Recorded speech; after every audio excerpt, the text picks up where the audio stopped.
Welcome back to Trending in Education. Mike Palmer here for a very special episode. We're very pleased and honored to be joined by Robert Pondiscio, a senior fellow at the Thomas B. Fordham Institute, and a gentleman who's not just an educational policy and reform journalist. He's also a former and current teacher in New York City, beginning originally in the South Bronx, and now is still teaching 1 day a week at a charter school in Harlem. He's also, had 20 years of journalism experience, including senior positions at Time and Business Week. And he just wrote a really fascinating book called How the Other Half Learns. Robert Pondiscio, am I getting your name right? It is Pondiscio, yes. Excellent, excellent. And thank you for joining. My pleasure. Thanks for your interest. Yeah, no doubt. And first off, maybe just to let folks know in your own words, what is how the other? Second off. So first off, I love the title. So I'd be curious how you landed on that title. I have some questions sort of about that whole area. But can you talk to folks about how you came about writing this book? Because it sounds like a really fascinating journalistic approach as well, like the idea of being as embedded as you were. So I'd love, yeah. Sure. There's in New York City, which is where I am, there's a network of very controversial charter schools called Success Academy. Mm-hmm. There's about 40 some odd Success Academy schools. They've been around for a little bit over a decade, about 12 or 13 years. And they're run by a former city councilman, this very kind of electric figure named Eva Moskowitz, who's very controversial. Mm-hmm. She's politically controversial. She's controversial within the world of education. These schools have gotten a ton of attention over the years. But I'm the weird guy in education policy because I'm a once and current teacher. When we start to talk about charter schools and data and testing and these structures around the outside of education, I'm the guy who raises a hand and says, okay, can we talk about what the kids are doing all day? Because that matters too, about curriculum, instruction, et cetera. That's mostly what I write about. Right. So I felt that for all of the attention that these schools had gotten, nobody had answered that question. What do the kids do all day? Yep. So my pitch to Moskowitz and to Success Academy was pretty much exactly that. Look, I'm a teacher. I understand these issues. I understand curriculum, instruction, school culture, et cetera. I'm curious about those other things, but I want to spend time really getting to know what and learning what kids do all day. Because these schools, I guess we should mention, they get results that are not just a little bit better than neighborhood schools and competing charters. They get results that are a lot better. I mean, geometrically better, even than the gifted and talented programs in New York City and how suburban kids do in places like Jericho and Scarsdale. So something's going on. Yep. So to understand what that was, I think really required doing what I just did, getting in there day after day after day, watching instruction, watching teachers, watching kids, and trying to put it all together.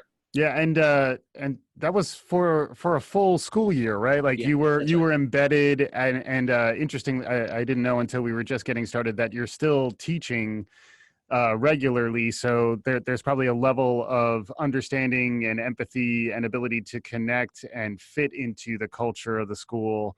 I hope so. Yeah. But what was that?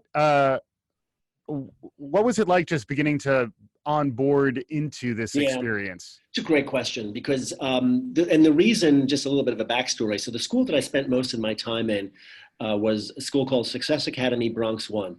It's literally across the street from where I was a student teacher at PS 18 some years ago, and in the same neighborhood as the school where I taught fifth grade for 5 years, PS 277. Yep. And these schools simply could not be more different, but they were serving the same community. So that gave me an instant compare and contrast. It's very, very hard to spend even a small amount of time in a Success Academy school and not be struck immediately by the difference in tone, in culture, in expectations.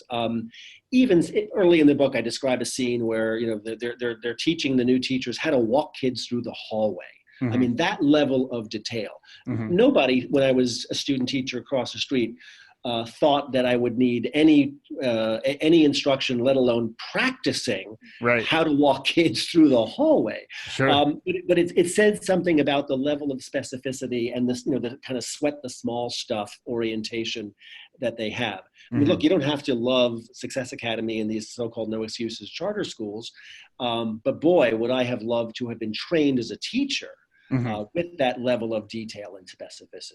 Yeah, and there's discipline, rigor, tough love, like all those concepts are discussed in sort of a more abstract way. Sure. But what I found really interesting about your book and your approach is that then translates into genuine stories of children and families who are seeing both the upside of being instilled with some sense of discipline and hard work and commitment, but also it's tough when folks are bounced, like when there's the story of King Anthony getting a kid who really through no fault of his own gets there's high expectations of parents.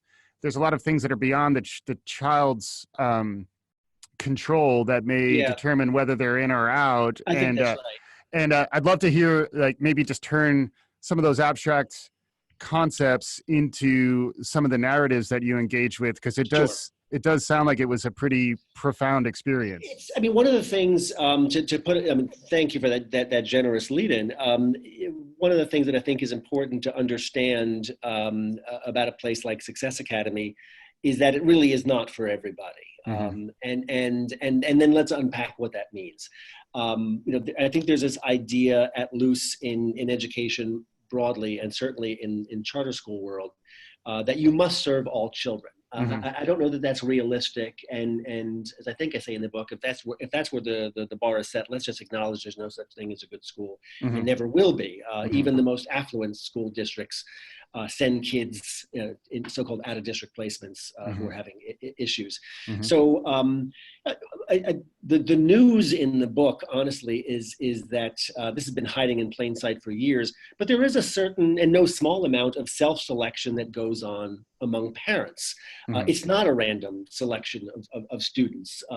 There's a very exacting culture, and parents, through reasons or through mechanisms that I don't need to bore you with, just vote with their feet, so to speak, over and over and over again to say, yes, this is what we want. Yes, we want this kind of instruction. Yes, we want this kind of discipline, this culture, etc. It doesn't work for everybody, and I'm not sure that it's reasonable to expect that it should work for everybody.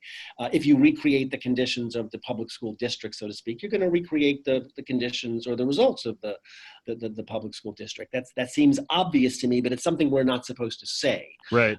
So it doesn't make sense to pretend that the parents and families who show up at a Success Academy are exactly the same ones as in my old school a few blocks away. Right.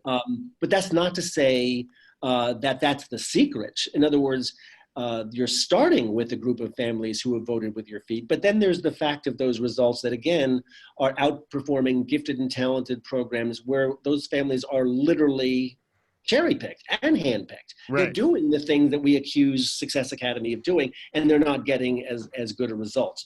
So that should say to us, look, there is something else going on here, and we need to understand what that is and ask, okay, what if it can translate to K-12 at large? What if it won't? Right. And the part that won't is this culture. I mean, it's yes, it works very, very well for families who choose it, but you can't impose it on families who don't want it. Yeah, and there is some willingness to reject families that can't make the commitment or can't live up to the expectations, and that kind of, I think that opens up the conversation about the tough love, like the children and the families who can't commit. Like I saw in there, it's like parents of second graders are expected to read two books a night to their kids 6 nights a week. And not to mention the, keeping up with the dress code, making sure that the socks are the right color. So like there's a lot of very meticulous demands placed on families, and honestly, it sounds like some rigor around, if you don't meet our standards, we're gonna use that slot for someone else. And that was the part that I thought was most I guess concerning, because like I guess Yeah. there's two sides to the coin. One is, we know it works. It's providing avenues for opportunities for like thousands of families. I think you do seem to capture that beautifully. But then the challenge is that there's only so much room, and what do we do for those kids who, Yeah. through no fault of their own, can't meet the demands of a school like? I think that's a real issue. This is not quite the question that you're asking, but I mean, let me try this out on you. I mean, one of the Sure. things that we say in charter school world, which I think is just flat misleading, is that, look, there's no impact on neighborhood schools when the most engaged and ambitious families leave and go to a Success Academy or another charter school. Yep. Look, I've read the research, I've seen the data, I get it. A compelling social science case can be made and has been made that this creates good conditions, the so-called rising tide that lifts all boats. Mm-hmm. And then I start to think back on my teaching experience, and I think about the 4 or 5 kids that I had in any given class who were with me, so to speak. They were engaged. They would show up in their school uniform, whether or not they had to. Mm-hmm. And I say, now, what would my classroom feel like? What would the school feel like if suddenly those kids were not there anymore and they were at a Success Academy, a Camp Yep. Achievement First? Yep. You're really telling me that that's going to improve my school? Mm-hmm. Well, that just doesn't make sense. Mm-hmm. Now but let me very quickly add, that's not an excuse not to let those kids go. Right. In other words, and this is why the book is called How the Other Half Learns, because we have very different, not just standards, but frames, frankly, for the education and the expectations for affluent Americans and low-income kids of color. Mm-hmm. Look, my daughter went to a very nice private school on the Upper East Side of Manhattan. Nobody said to me, well, you're robbing the system of the resource that is your child. Right. So why do we think it's okay to say that to low-income families of color? Hey, you can't go to that charter school because you're making it worse for the other kids. Right. So it's a very different conversation. And I'm not here to adjudicate which is right and which is wrong. Sure. But I hope we acknowledge that we hold different families to very different standards, and we have very different discussions about what those families deserve based on everything from their neighborhood, their zip code, their income, to their skin color. Let's Right. get candid about that. Right. Yeah. And that's why I very much appreciate you calling attention to this and doing so in a way that seems authentic to the success of the Success Academy, but also being somewhat transparent about some of the challenges that are introduced, like the notion of the lifeboat theory of education, of sort of charter schools, where like our public schools are failing is the conception here, and that only so many kids can fit into the lifeboats that are charter schools and these other sort of avenues to opportunity. Can you respond a little bit to that, just based on your experience? Well, I think I wrote a piece for a website called The 74, which is an education news website. And I put a title on it that at first was a joke, and then I kind of realized, no, I sort of mean this. The piece was called, "Here's My New Book, I Hope You Hate It." and what I meant by that is, and I'm going to oversimplify a little bit here, but I think broadly speaking, for the last 20 years, there have been 2 kind of meta narratives around all this. And we alluded to them before. There's the narrative that says, that charter schools can do this for every child, that it's about the rules, the structure, union teachers, non-union teachers, all these things. And then there's the other narrative that says, look, we need to support public schools, and the difference is the home circumstance. It's, you show me a kid who's got 2 parents in a stable home, and I'll show you a good education result. And if you want to fix schools, fix poverty first, etc. Mm-hmm. Well, those are 2 simple narratives. They're 2 simplistic narratives, and they're not really that true. Mm-hmm. In other words, it just won't do to say, look, we can't fix schools, we got to fix poverty. Nor will it do to say that a good school can overcome every single deficit. Yep.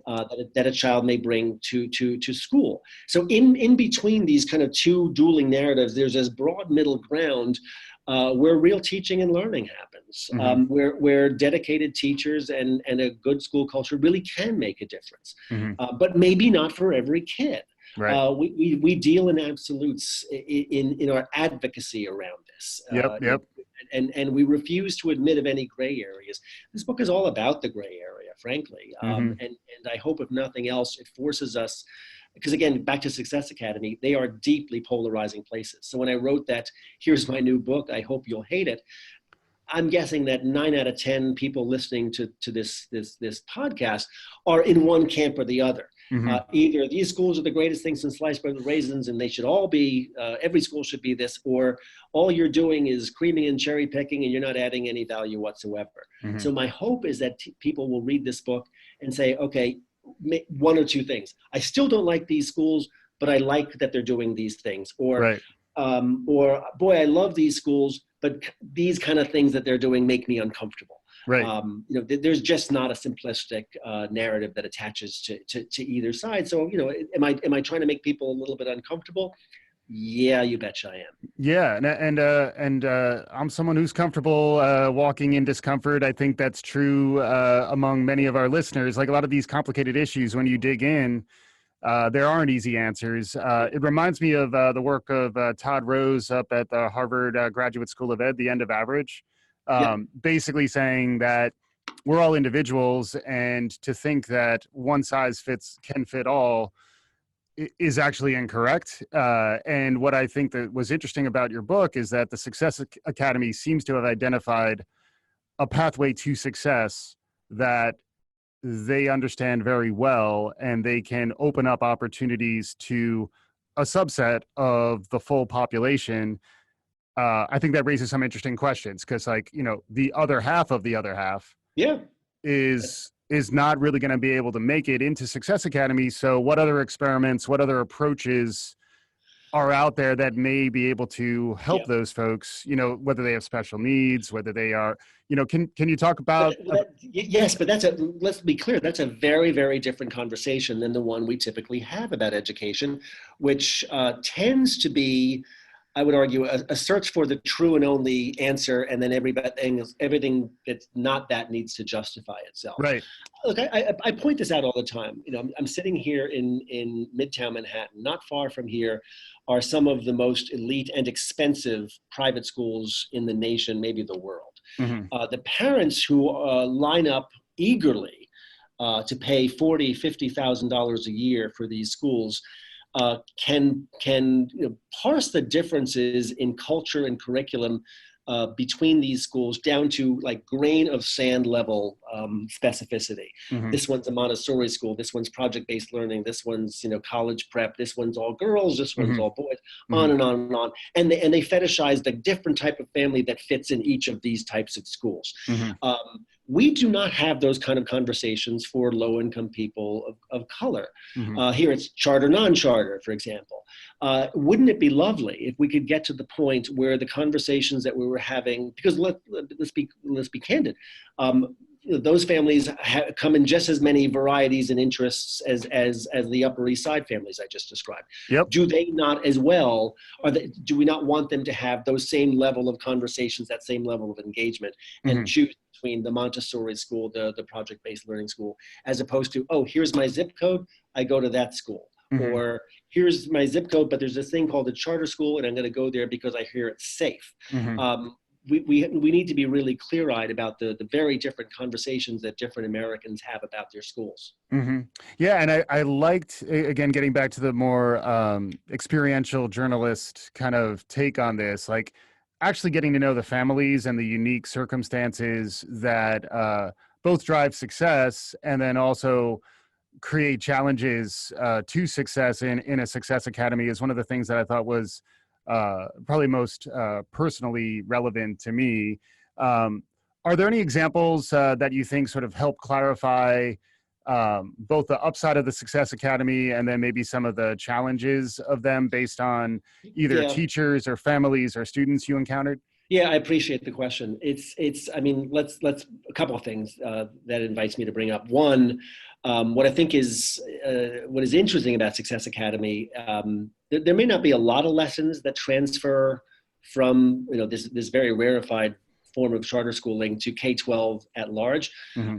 But here's one. They codify the job of the teacher in a very, very different way than most other schools. I know as a new teacher, I spent a bewildering amount of time online looking for lesson plans and materials because I was told, oh, Mr. Pondiscio, you're the best person to know what every child needs, which struck me as unhelpful, to be brutally honest. At Success Academy, they spend none of their time inventing lesson plans from scratch. They instead, lesson planning at Success Academy is what they call intellectual preparation. Here's the lesson plan. Now you're going to spend your prep time practicing it, studying student work, anticipating patterns of error, et cetera. So in other words, it's all about lesson delivery and diagnostic work, as opposed to spending 20, 30 hours a week on Google and Pinterest, and thinking, what am I going to teach tomorrow? And let's be really clear, that's what most American teachers are doing. There's lots of data that shows, how much time is spent on simply looking for material. So I think this enables even very young and inexperienced teachers at Success Academy to get very good results very, very quickly. So I hope that we spend some time thinking about that and whether or not that's applicable to K-12 at large.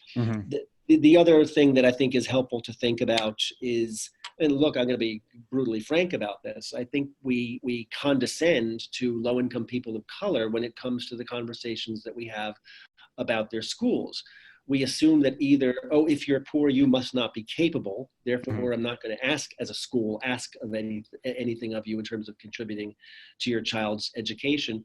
Or we view urban communities like the South Bronx through a lens of dysfunction, and then we assume that every child who comes to us is somehow traumatized or damaged or whatnot. So again, you may love what Eva Moskowitz does, you may hate it, but give her credit for not falling into either of those ways of thinking. She expects a lot of parents. That's key to their model. She does not have low expectations of them whatsoever. I sometimes ruefully joke that we didn't get rid of the soft bigotry of low expectations in this country. We just apply it to parents now instead of children. So say what you will about Eva Moskowitz and Success Academy, they flatly reject that, and I think that's one of the ways, or one of the real lessons that we can learn. Not to just to kind of speak the language of parent empowerment, but really act on it. Yeah. And it's, I know we're tight on time. I'd love to continue the conversation. But it does, to me, it does speak to that other part of the conversation though, too. Like, how can we extract from the success of the Success Academy to begin to address problems in our public schools, or begin to address challenges that maybe children who have a single parent or have no parent? Is there, are there any takeaways that you could share? I'm not sure it's a takeaway, or maybe not a satisfying takeaway, but I think we need to stop comparing these two. In other words, so much of the last 20 years has been to kind of figure out, well, which one's better? Right. My point is it's not about which one's better. They're different. They serve different families at different points of we always say meet the children where they are as teachers. Well, meet the families where they are too. Yep. Not every family has the same need, and we should be okay with that. We shouldn't have to pretend that what helps one doesn't harm the other. If we don't have the right, I think, to say to an ambitious family of color in a place like the South Bronx, I'm sorry, you can't have that high expectation school. You've got to go to the neighborhood school. On the other hand, the neighborhood school shouldn't pretend that they're going to get do as much for that kid as they would if they were in a different environment. To put a bow on this, I think we will have made progress as a nation when the number and flavors of schools for low-income Americans are as robust and different as those that affluent Americans currently enjoy. Yeah, maybe empowering more similar, like, entrepreneurial ventures outside of the Success Academy that are, even like, whether it's entrepreneurial or not, but at least at the school level, at the district level, more empowerment to have some intentionality around what you're delivering there, where, like, frequently the larger bureaucracies and complexities of a large public school system, for example, can be disempowering in a way that a Success Academy really may not be. Yeah, I think that's right. I know you have a hard stop. Robert Pondiscio, sounds like he's comfortable even if you hate his book, but it's certainly a provocative one. It's a topic that we're going to want to continue to explore. Really appreciate you taking the time to be on the show and writing the book. If folks want to learn more about you, find the book. My last name, Pondiscio, is unusual. So if you Google Robert Pondiscio, I'm going to pop right to the top of your Google search, or just search How the Other Half Learns. I'm not hard to find.